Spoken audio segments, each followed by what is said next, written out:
King is back. ఇక్కడ నుంచి rampage అయితే స్టార్ట్ అవబోతుంది. ఆ వివరాలన్నీ చూసుకునే ముందు మన ఫిల్మీ బౌల్ ఛానల్ ని లైక్ చేయండి, షేర్ చేయండి, సబ్స్క్రైబ్ చేసుకోండి. Hello movie lovers, king Nagarjuna గత కొంతకాలంగా వరుస ఫ్లాపులతో సతమతమవుతున్నాడు.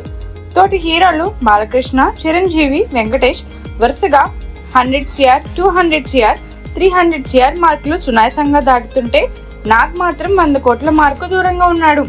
అయితే ఇప్పుడు నాగ్ రీబౌండ్ కోసం సిద్ధమవుతున్నాడని టాక్. ఆయన లైనప్ లో ఉన్న సినిమాలు అభిమానుల్లో భారీ అంచనాలు రేకెత్తిస్తున్నాయి. ఇటీవల విడుదలైన కుబేరా గ్లిమ్స్ నాగ్ కు మళ్లీ జోష్ను తెచ్చిపెట్టింది. ఇక లోకేష్ కనగరాజ్ దర్శకత్వంలో రజనీకాంత్ నటిస్తున్న కూలీలో తన వింటేజ్ మ్యాచ్ ర్యామ్ తో అదరగొట్టబోతున్నాడు. ఈ 2 సినిమాలతో నాగ్ సాలిడ్ కంబ్యాక్ ఇస్తే ఆశ్చర్యం లేదని అభిమానులు భావిస్తున్నారు.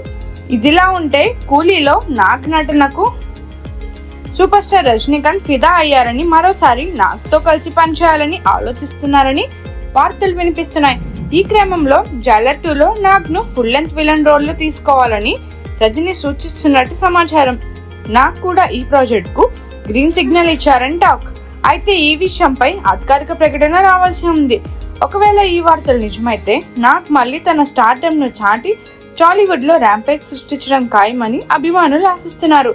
కుబేరా, కూలీ, జైలర్ 2లతో నాగ్ బాక్స్ ఆఫీస్ వద్ద తన సత్తా చాటే అవకాశం ఉంది. ఇప్పుడు అందరి చూపు నాగ్ కంబ్యాక్ పైనే ఉంది. మరిన్ని మూవీ అప్డేట్స్ కోసం, ఫిల్మ్ రివ్యూస్ కోసం ఫాలో అవుతూ ఉండండి ఫిల్మీ బౌల్.